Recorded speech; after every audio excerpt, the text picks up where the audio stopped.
Cheers, and welcome to Puff Puff Pondercast, where lit minds lead lit lives. I'm your host, Emily, and I'm really glad that you came by.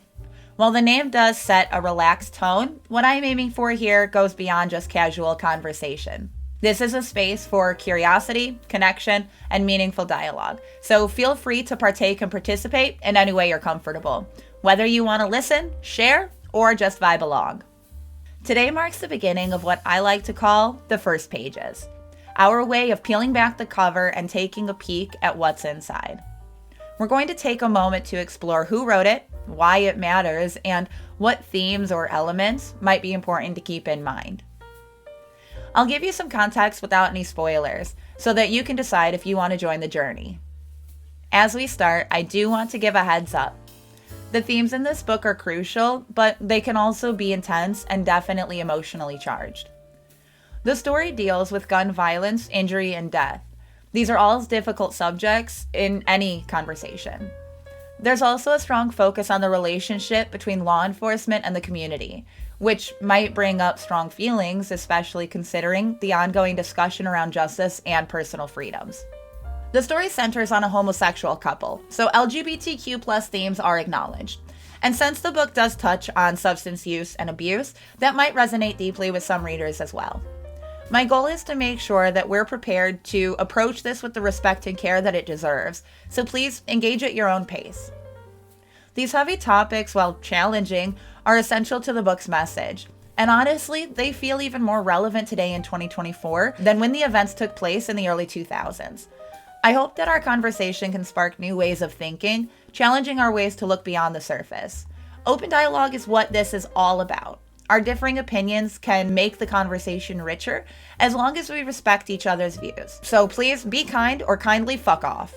Now, as for the book itself, Burning Rainbow Farm is a piece of historical nonfiction with a true crime feel. It was written after Dean Kuipers conducted interviews with people in the community.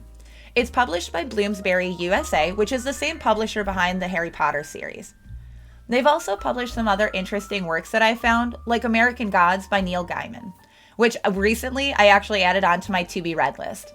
On a side note, Gaiman also wrote Coraline, which just so happens to be the first book my son and I are reading together in the book club that we just started.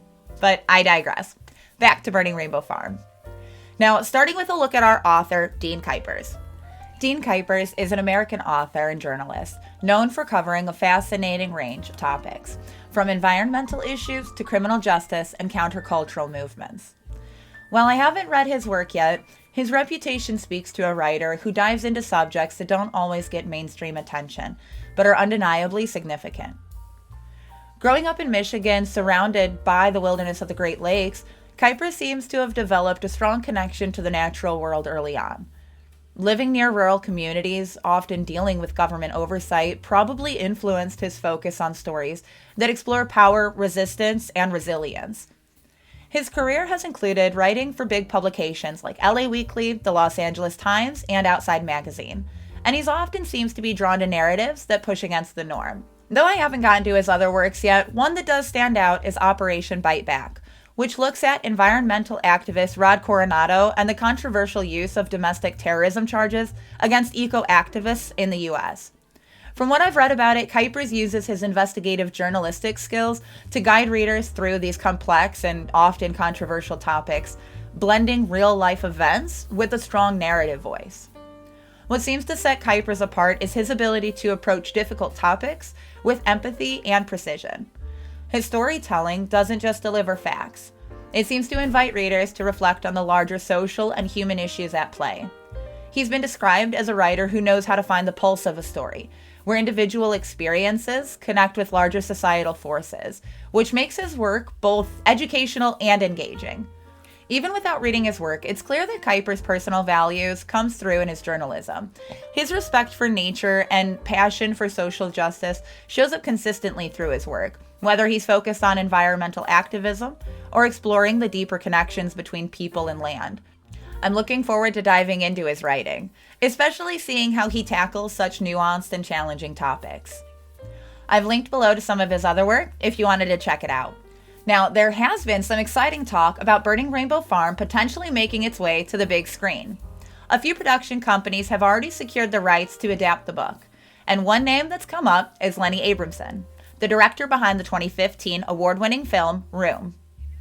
If you're familiar with his work, you know that Lenny has a unique ability to bring deeply emotional, character-driven stories to life, and I think that he could bring something really special to the story here of Raleigh and Tom.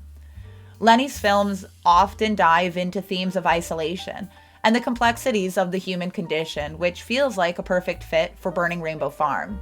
The book deals with not only the personal struggles of these characters, but also the larger tension of their utopian vision and the harsh realities that they face.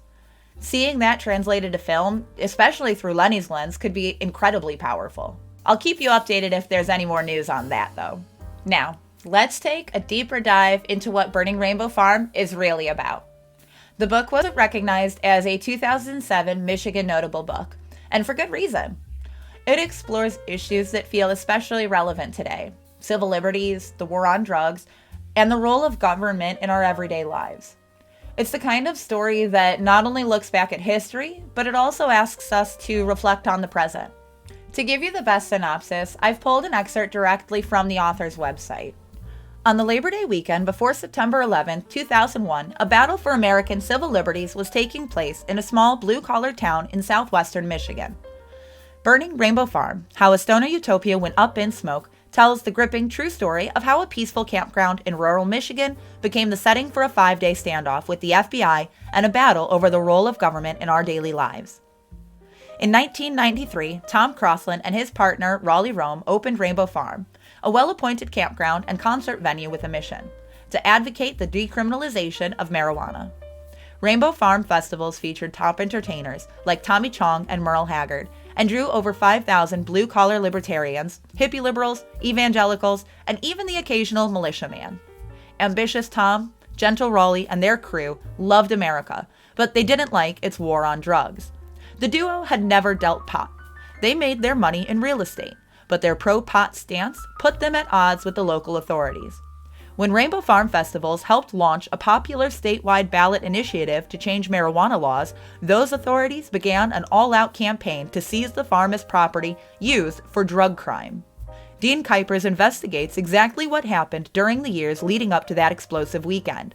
Through interviews with friends, family, law enforcement officials, and farm employees, Kuipers tells their whole story for the first time, which was obscured by the events of September 11th. Americans of all political stripes discuss the role of government and our personal freedoms.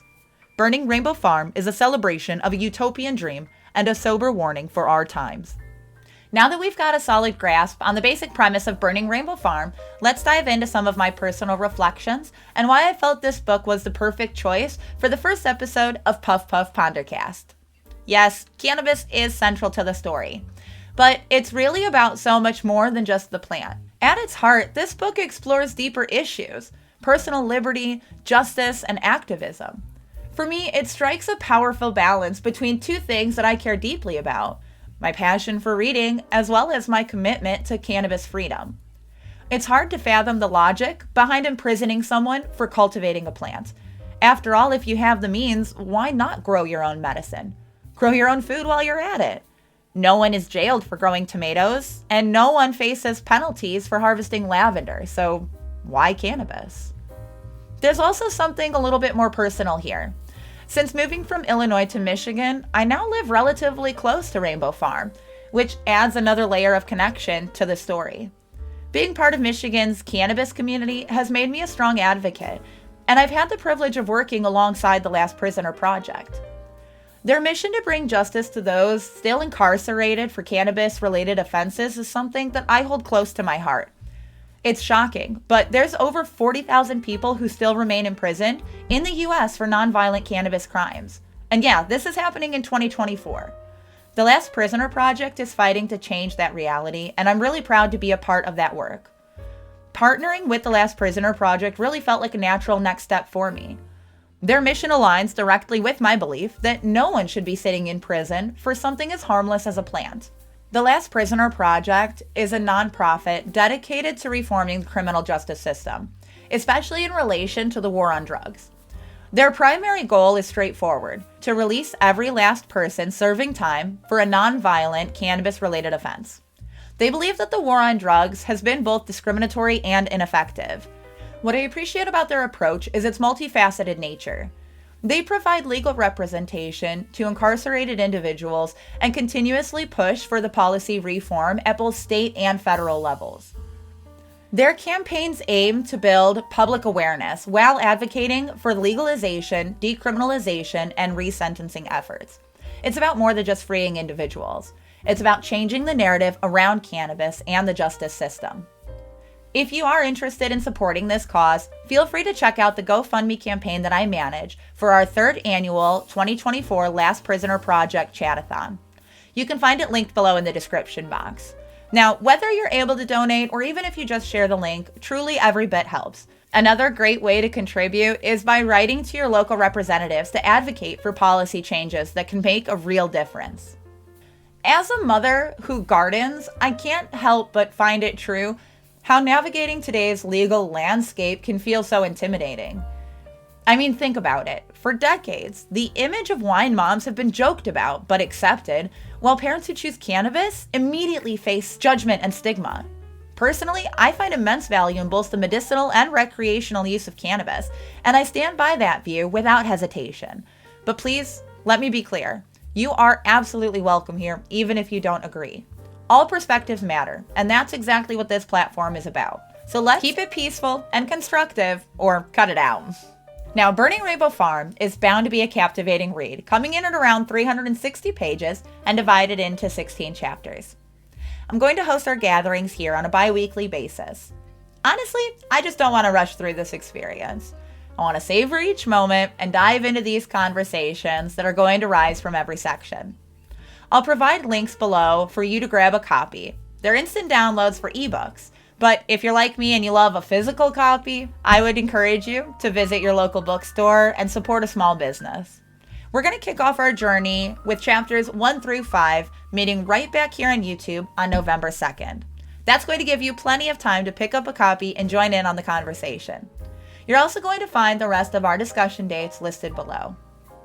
I'm really excited to keep the conversation going and create a space where we can share ideas, spark thoughtful discussions, and truly grow together. Now, be sure to follow Puff Puff Pondercast on Instagram and X to stay updated and join in on the conversation between our sessions. Your insights and your questions are always welcome. And of course, don't forget to like, subscribe, and hit that notification bell so that you never miss an episode. Before you go, drop a comment below for where you love to find your used books. You might just help someone find their next great read. Let's keep reading and keep growing. Until next time.